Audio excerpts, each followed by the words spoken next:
大朋友、小朋友，你哋好啊！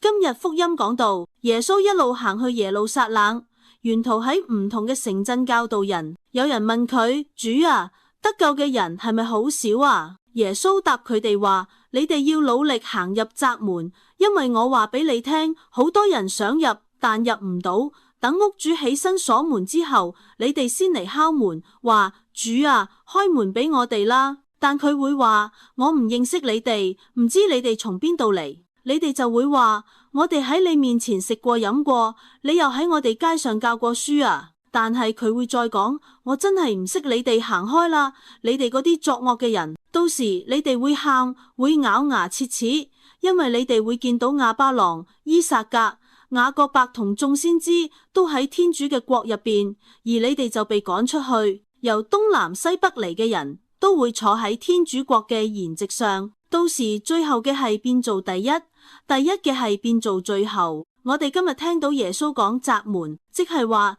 得救唔係靠口講話我識耶穌，或者我都有去聖堂，而係真心跟佢行路。窄門唔容易入，因為要放低我哋嘅驕傲、自私、貪慾，仲要學愛人同寬恕。耶穌唔係要嚇我哋，而係想提醒要真心生活出信仰。講真，做基督徒唔容易，但每次我哋選擇善良、選擇寬恕、選擇關心人，就係一步步行入嗰道窄門。有時我哋都以為有信仰就等於有得救，但原來信仰唔只係知識或者活動，而係要行動，要有愛。窄門代表挑戰同改變。我哋每一日都有好多選擇，貪方便定堅持真理，自我中心定諗下人。呢啲細微選擇，其實就係我哋行入天主國窄門嘅腳步。主耶穌，求你幫我哋唔怕走窄路，俾我哋有勇氣跟隨你，